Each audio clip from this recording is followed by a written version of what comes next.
ہمارے ہاں سیرت کے جلسے تو آج کل ہوں گے، بے شمار ہوں گے، ہر جگہ ہوں گے. ہوتا کیا ہے؟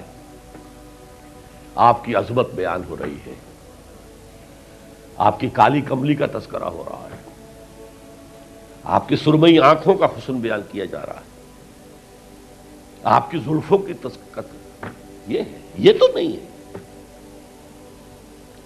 اس میں کوئی شک نہیں. تمام انبیاء اور رسول کو جو کمالات عطا ہوئے، محمد کو وہ سب عطا ہوئے صلی اللہ علیہ وسلم. اس نے یوسف دم عیسیٰ ید بیضا داری آنچ خوبہ ہمدارن تو تنہا داری. لیکن حضور فرماتے ہیں تمام نبیوں اور رسولوں نے جو تکالیف برداشت کی، میں نے وہ سب کی سب برداشت کی. یہ کوئی بیان کرتا ہے؟ کیسے بیان کرے؟ اس سے تو کچھ سبق ملتا ہے کہ کچھ تو تم بھی کرو بھائی. یہ کہاں عاشق رسول بنے پھر رہے ہو؟ کہاں عید میلاد النبی بنا رہے ہو؟ زمین و آسمان کے کلابے اللہ سے بھی اوپر کر رہے ہو راتوں کے اندر. یہ نہیں ہے محمد سے نسبت اور تعلق کا معاملہ.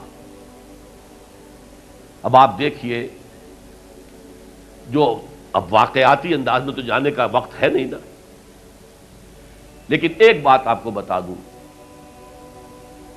دشمنوں نے اقرار کیا ہے کہ تاریخ انسانی کا عظیم ترین انقلاب محمد نے برپا کیا صلی اللہ علیہ وسلم.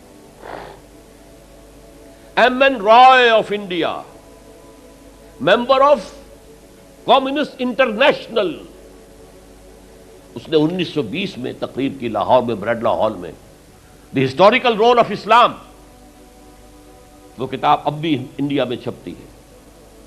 اس نے کہا تاریخ انسانی کا عظیم ترین انقلاب محمد نے برپا کیا صلی اللہ علیہ وسلم. اور اس نے کہا یہ ندی فتوحات نہیں تھیں، فتوحات تو سکندر نے بہت کر دی تھی، اٹیلا نے بہت کر دی تھی، چنگیز نے بہت کر دی تھی. وہ بروٹ فورس تھی، وہ وحشی قوت تھی.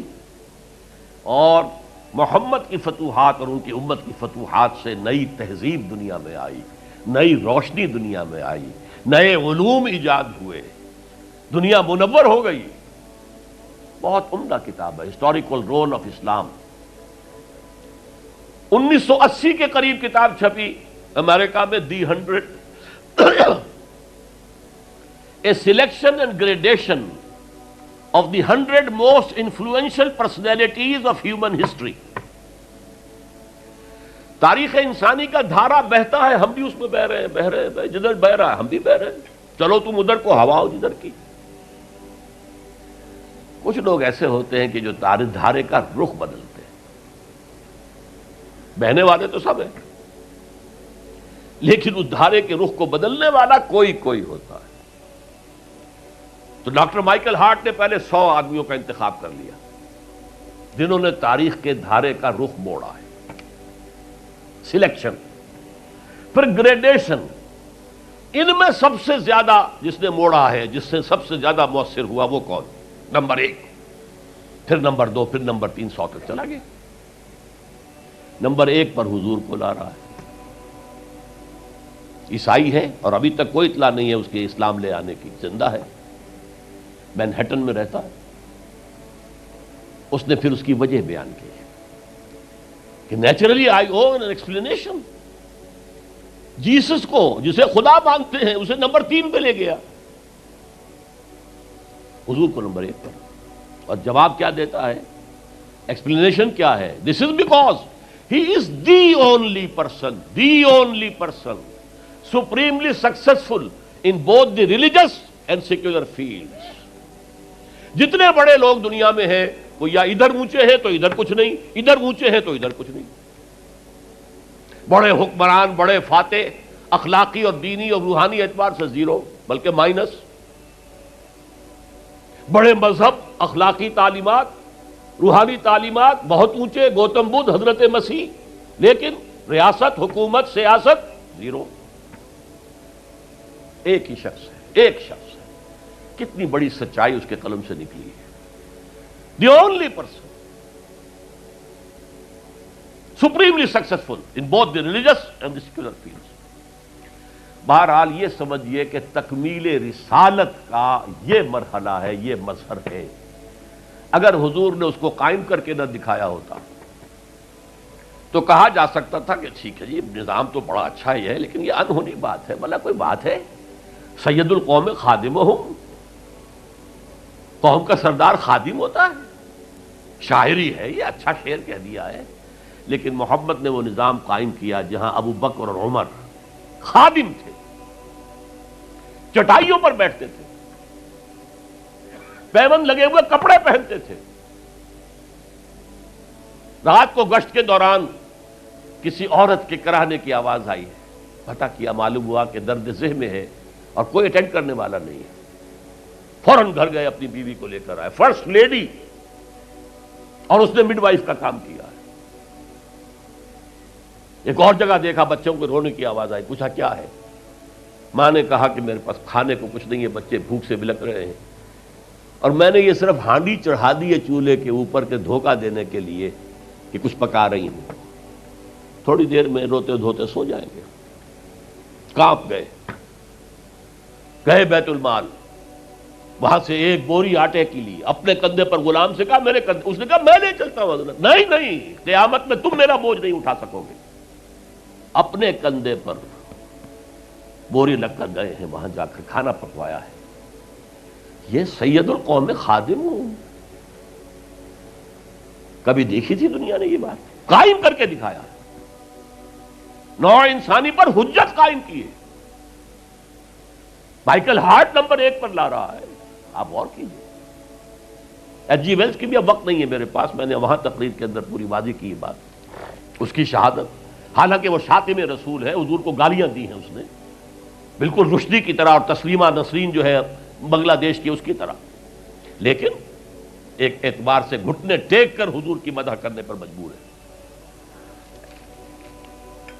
تو یہ اصل میں بات تکمیل رسالت ہے، پیش کر دینا، پہنچا دینا، وما علینا الا البلاغ، یہ بھی رسالت کا معاملہ ہے، یہ ابتدائی مرحلہ ہے۔ اس نظام کو قائم کر کے دکھانا، انقلاب برپا کرنا، اس کو چلا کر دکھانا، چاہے وہ 30 برس رہا، لیکن دنیا کا کوئی دوسرا نظام تو ایک دن بھی قائم نہیں ہوا۔ جس ڈیموکریسی کا خواب والٹیئر اور روسو نے دیکھا تھا، ایک دن کے لیے بھی نہیں آئی۔ یہ تو کیپٹلسٹ کی ڈکٹیٹرشپ ہے جسے جمہوریت کہا جا رہا ہے۔ جمہوریت کہاں ہے؟ It's the dictatorship of the capitalist. Billionaire نہ ہو تو آپ الیکشن کیسے لڑیں گے؟ عام آدمی الیکشن لڑ لے گا۔ دے میں استبداد جمہوری قوام پائے کو، تو سمجھتا ہے یہ آزادی کی ہے نیلم پری؟ ہم نے خود شاہی کو پہنایا ہے جمہوری لباس، ابلیس کا ایک مشیر کہہ رہا ہے، ہم نے خود شاہی کو پہنایا ہے جمہوری لباس، جب ذرا آدم ہوا ہے خود شناس و خود نگر۔ آدمیوں میں اپنے حقوق کا ذرا احساس، اور یہ احساس محمد نے پیدا کیا صلی اللہ علیہ وسلم۔ اس کے تحت انہوں نے کہا اچھا وہ انسانی حاکمیت ٹنوں کے حساب سے فرعون کے سر پہ رکھی ہوئی تھی، گندگی، اب ہم نے کیا کیا، وہ تولا تولا سب میں بانٹ دو، گندگی تو گندگی رہے گی، نجاست تو نجاست رہے گی۔ انسانی حاکمیت ایک شخص کی ہو، انسانی حاکمیت پوری قوم کی ہو، کفر ہے، شرک ہے۔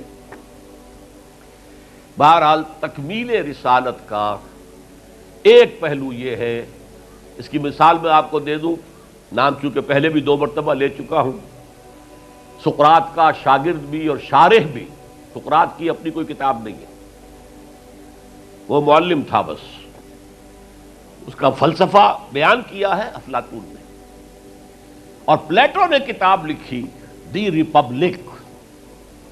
اب دیکھیے آج سے 2500 سال پرانی کتاب ہو گئی، حضرت عیسیٰ سے 300-400 برس پہلے، کتاب اتنی زوردار ہے آج تک زندہ ہے، ورنہ کتابیں ختم ہو جاتی ہیں، وہ تو کوئی زوردار کتاب ہو تو زندہ رہے گی۔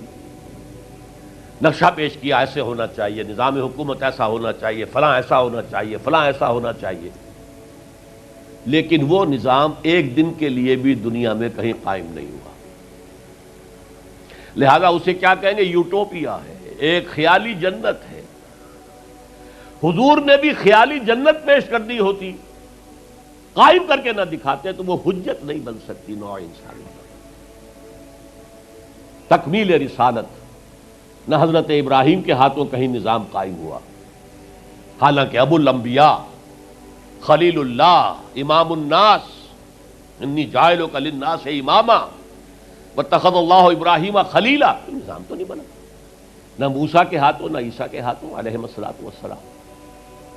یہ صرف محمد الرسول اللہ صلی اللہ علیہ وسلم کا مقام ہے کہ آپ نے ایک عظیم انقلابی جد و جہد، میری کتاب لے کر پڑھ لیجئے اگر تقریریں نہ سنی ہو، تقریروں میں مختصر مفصل منہج انقلاب نبوی، اتنا عظیم کارنامہ، عظیم ترین انقلاب جو برپا کیا 23 برس کے اندر حضور نے، تو اس کے منہج کیا تھا، منہاج کیا تھا، طریقہ کار کیا تھا، اسے سمجھیے۔ منہج انقلاب نبوی میری کتاب ہے، 400 صفحے کی، سیرت کا انالیسس ہے، سیرت کا 6 steps of revolutionary process as deduced from the سیرہ of the prophet، اس کو فلسفہ سیرت کہیں گے ہم۔